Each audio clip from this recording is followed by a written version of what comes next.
Hello friends, welcome to Indian study पर आपका स्वागत है। दोस्तों, आज की इस वीडियो में मैं आप लोगों के लिए जीके का टेस्ट लेकर के आया हूं, जो कि आपके आने वाले एग्जाम यूपी जेल वार्डर के लिए बहुत ही ज़्यादा इंपॉर्टेंट है।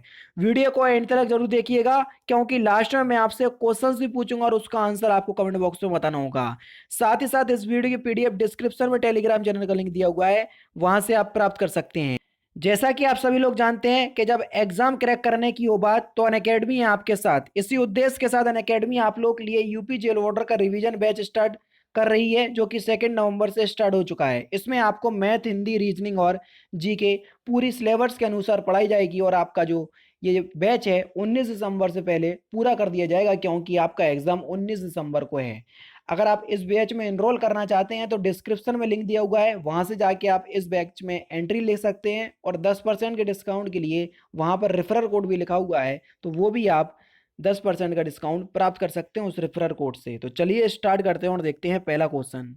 पहला क्वेश्चन है आपका कि ऑर्निथोलॉजी विज्ञान के अंदर किसका अध्ययन किया जाता है। ऑर्निथोलॉजी विज्ञान की जो शाखा है, इसके अंदर किसका अध्ययन किया जाता है, तो आप सभी लोग जानते हैं इसके अंदर पक्षियों का अध्ययन किया जाता है, यानी कि तीसरा ऑप्शन बिल्कुल करेक्ट हो जाएगा। मायोपिया क्या है, जल्दी बताओ। मायोपिया जो है वो क्या है? एक होता है मायोपिया और एक होता है हाइपरमेट्रोपिया। ये दोनों ही अलग अलग हैं। देखो, मायोपिया छोटा सा है, इसलिए निकट दृष्टि दोष। हाइप्रोमेट्रोपिया ये थोड़ा बड़ा नाम है, इसलिए दूरदृष्टि दोष। इस तरीके से मैंने याद किया हुआ है, जिस तरीके से मैंने आपको बता दिया। इंडिया हाउस स्थित है कहाँ पर, जल्दी बताओ। तो इंडिया हाउस कहाँ पर स्थित है, तो आपका सही आंसर हो जाएगा लंदन में, यानी कि इस क्वेश्चन का पहला ऑप्शन बिल्कुल करेक्ट है। लंदन में स्थित है आपका इंडिया हाउस, पहला ही ऑप्शन करेक्ट है। जापान की संसद का नाम क्या है? इंपॉर्टेंट क्वेश्चंस, जल्दी बताइए कि जापान की संसद का नाम क्या है। बहुत ही ज्यादा इंपॉर्टेंट क्वेश्चंस। तो जापान की संसद का नाम है डायट। पहला ही ऑप्शन जो हो जाएगा दोस्तों, वो आपका बिल्कुल करेक्ट हो जाएगा। जापान की संसद का नाम है डायट। भारत में पहली रेलगाड़ी किस गवर्नर जनरल के कार्यकाल में चली, जल्दी बताओ। जो पहली रेलगाड़ी चली थी, कब चली थी? 1853 में मुंबई से ठाणे के बीच चली थी। और कौन से गवर्नर जनरल थे उस समय? लॉर्ड डलहौजी। तीसरा ऑप्शन करेक्ट। बहुत सिंपल क्वेश्चन है, और आज का जो टेस्ट है ना, यहाँ से आपको एक ना एक क्वेश्चन आपके एग्जाम में देखने को मिल जाएगा। सबसे ऊंची पर्वतमाला कौन सी है, जल्दी बताओ। सबसे ऊंची पर्वतमाला तो कौन सी है? तो आपका जो सही आंसर हो जाएगा वह हो जाएगा आपका एवरेस्ट, हिमालय। कहां पर है ये? नेपाल में। ऊंचाई कितनी है? 8,850 मीटर। ठीक है। नेक्स्ट क्वेश्चन, किस मुगल बादशाह ने हिंदुओं पर लगने वाले जजिया कर को समाप्त कर दिया था, जल्दी बताओ। किसने कर दिया था?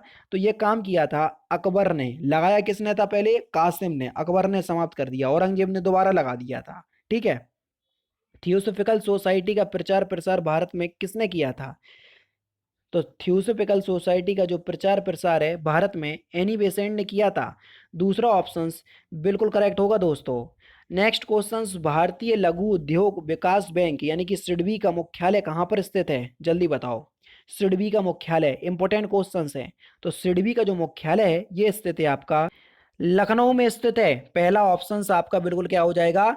करेक्ट हो जाएगा। इंपॉर्टेंट क्वेश्चन से ध्यान दीजिएगा। कभी कभी सिडबी का फुल फॉर्म भी पूछ लेते हैं इंग्लिश में, तो फुल फॉर्म होता है small industries development bank of India.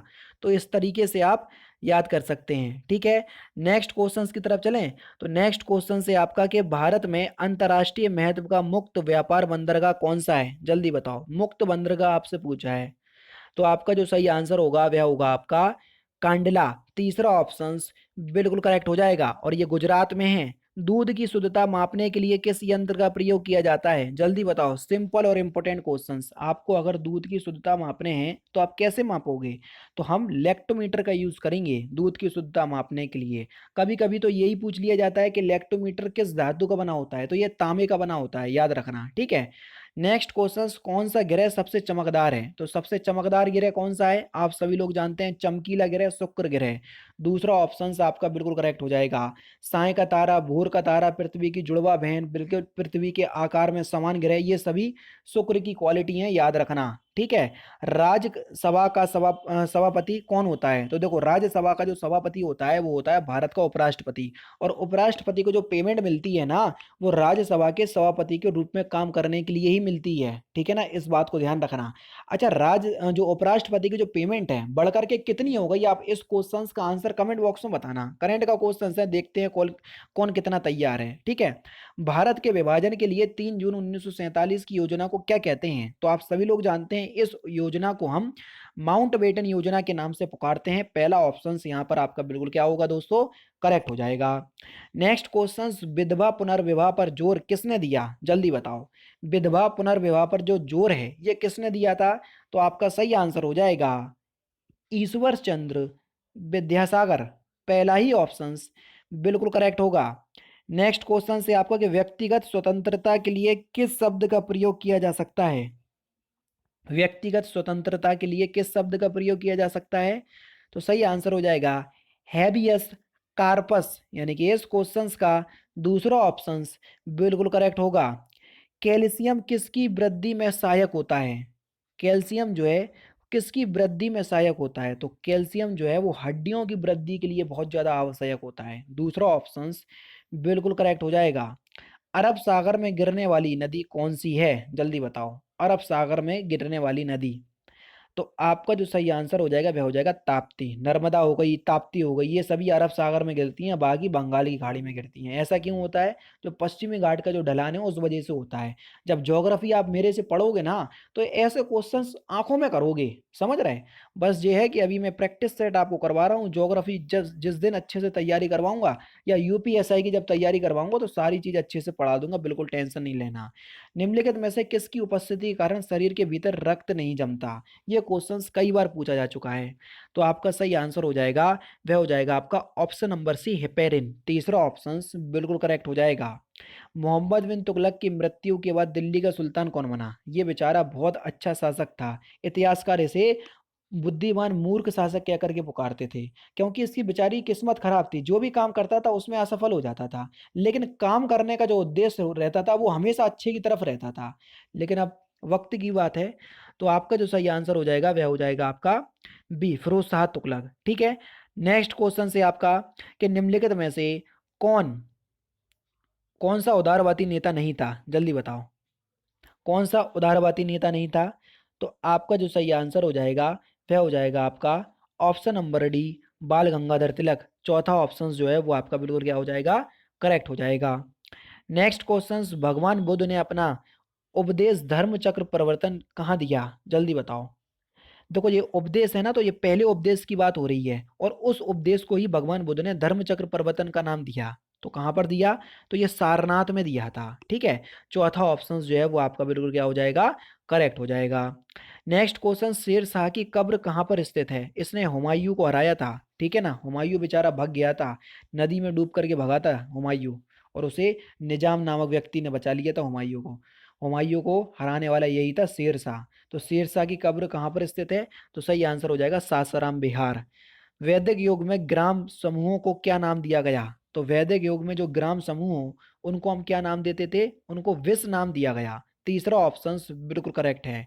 निम्नलिखित में से किसके शासनकाल के दौरान ह्वेनसांग भारत की यात्रा पर आया था? देखो, मुझे भी ये याद नहीं होता था, हमने यहाँ से लिंक बिठाया, हा से ह्वेनसांग है और हा से ही हर्षवर्धन है, तो बस याद हो गया मुझे, ठीक है। और मेघस्तनी चंद्रगुप्त द्वितीय के दरबार में आया था, बात खत्म हो गई।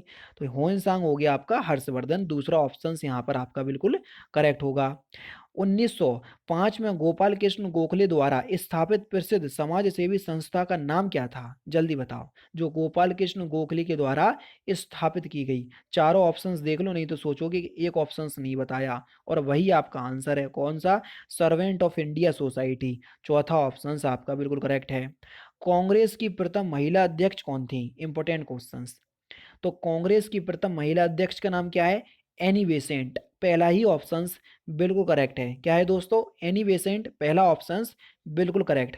नेक्स्ट क्वेश्चन, एलिसा परीक्षण क्या ज्ञात करने के लिए होता है? अब देखो, एलिसा परीक्षण जो है वो किस लिए किया जाता है? एड्स की जांच के लिए किया जाता है। एड्स की अगर आप जांच करवाना चाहोगे तो उसके लिए एक परीक्षण होता है, उसका नाम है एलिसा। अच्छा, एड्स का कई बार फुल फॉर्म आपसे पूछ लिया जाता है, एक्वायर्ड इम्यूनो डिफिशियंसी सिंड्रोम। और एड्स दिवस कब मनाते हैं? 1 दिसंबर को। इस बार की थीम कम्युनिटी मेक डिफरेंस ये थी आपकी, ये याद कर लेना क्योंकि पूछी जाती हैं थीम्स, ठीक है। उसके बाद एड्स जो है वो एचआईवी नामक वायरस से होता है, और एचआईवी का भी फुल फॉर्म आपसे पूछ लिया जाता है, ह्यूमन इम्यूनो डिफिशियंसी वायरस। तो ये सारे क्वेश्चंस एड्स से जो बीमारी से बनते हैं ना, ये आपसे पूछे ही जाते हैं, इसलिए मैं बता रहा हूँ। दिन और रात बनने का क्या कारण है? आप सभी लोग जानते हैं कि दिन और रात बनने का कारण क्या है? पृथ्वी का अपनी धुरी पर घूमना। तो ये दिन, उसके कारण दिन और रात बनते हैं, और पृथ्वी का सूर्य के चारों ओर घूमना, इसके बाद ऋतु परिवर्तन होता है। तो ये भी आपको पता होना चाहिए, ठीक है। नेक्स्ट क्वेश्चन, रडार किस काम में आता है? Radar radio detection and ranging इसका फुल फॉर्म होता है, ठीक है। और ये किस लिए काम में आता है? तो आप सभी लोग जानते हैं रडार का यूज हम किस लिए करते हैं? जहाजों की गति हुई, स्थिति हुई, दिशा, इन सभी के लिए करते हैं। चौथा ऑप्शन यहाँ पर आपका बिल्कुल करेक्ट हो जाएगा। नेक्स्ट क्वेश्चन, संसार का अधिकतम कॉफी उत्पादक देश कौन सा है? देखो भारत में पूछे तो कर्नाटक है राज्य, लेकिन अधिकतम देश की बात करें तो देश में कौन सा है? तो देश में आपका ब्राजील। चौथा ऑप्शन आपका बिल्कुल करेक्ट हो जाएगा। भारतीय रिजर्व बैंक की स्थापना कब हुई? देखो स्थापना की बात हो रही, तो स्थापना हुई थी आपकी अप्रैल 1935 में। और अगर हम नेशनलाइजेशन यानी कि राष्ट्रीयकरण की बात करें तो 1949 में इसका राष्ट्रीयकरण हुआ था। तो ये भी आप याद रखना क्योंकि इंपॉर्टेंट है। घासीराम कोतवाल पुस्तक के लेखक कौन है? इस क्वेश्चन का आंसर बताइए कि घासीराम कोतवाल पुस्तक के लेखक कौन है। तो आपका जो सही आंसर हो जाएगा वह हो जाएगा आपका विजय तेंदुलकर, यानी कि तीसरा ऑप्शन बिल्कुल करेक्ट है। कौन सा दोस्तों? तीसरा ऑप्शन आपका बिल्कुल क्या हो जाएगा? करेक्ट हो जाएगा। नेक्स्ट क्वेश्चन से आपका कि भारत के आर्थिक विकास की मूल समस्याओं में निम्न में से कौन एक कारक उत्तरदायी नहीं है? इंपॉर्टेंट क्वेश्चन से याद रखना। जनसंख्या वृद्धि ये तो है, निर्धनता एवं असमानता बिल्कुल है, बेरोजगारी एवं अशिक्षा बिल्कुल है, मृत्यु दर कम होना ये कोई कारण नहीं है। चौथा ऑप्शन बिल्कुल करेक्ट होगा। पृथ्वीराज चौहान की जीवनी और कार्यों पर आधारित पृथ्वीराज रासो की रचना किसने की? जल्दी बताओ। तो पृथ्वीराज रासो की जो रचना है ये चंद्रबरदाई ने की। तीसरा ऑप्शन बिल्कुल करेक्ट है, ठीक है। नेक्स्ट क्वेश्चन, किस सिख गुरु ने खालसा पंथ की स्थापना की थी? दो ही ऑप्शंस हैं, हालांकि नीचे भी हैं ऑप्शंस, लेकिन इन्हीं दो ऑप्शंस में से आंसर है, बता दूं। तो खालसा पंथ की स्थापना किसने की थी? गुरु गोविंद सिंह ने, यानी कि दूसरा ऑप्शन यहाँ पर आपका बिल्कुल करेक्ट है। नेक्स्ट क्वेश्चंस और लास्ट क्वेश्चंस, और इस क्वेश्चंस का आंसर आप मुझे कमेंट बॉक्स में बताएंगे कि अकबर और हेमू के बीच पानीपत का दूसरा युद्ध कब लड़ा गया। तो इस क्वेश्चंस का आंसर मुझे कमेंट बॉक्स में बताना, और साथ में ये भी बताना कि हारा कौन था, ठीक है। तो दोस्तों ये था आपका जीके का टेस्ट, जिसमें 38 क्वेश्चंस को मैंने कवर किया। टेस्ट कैसा लगा तो मुझे कमेंट बॉक्स में जरूर से बता दीजिएगा। तो दोस्तों फिलहाल की वीडियो में तो सिर्फ इतना ही। अगर आपको वीडियो पसंद आए तो प्लीज़ दोस्तों वीडियो को लाइक कीजिए, शेयर कीजिए, और साथ ही साथ हमारे चैनल को सब्सक्राइब करना ना भूलें, क्योंकि मैं रोजाना इसी तरह की वीडियोस आप लोगों के लिए लाता रहता हूँ। नमस्कार दोस्तों, जय हिंद, जय भारत।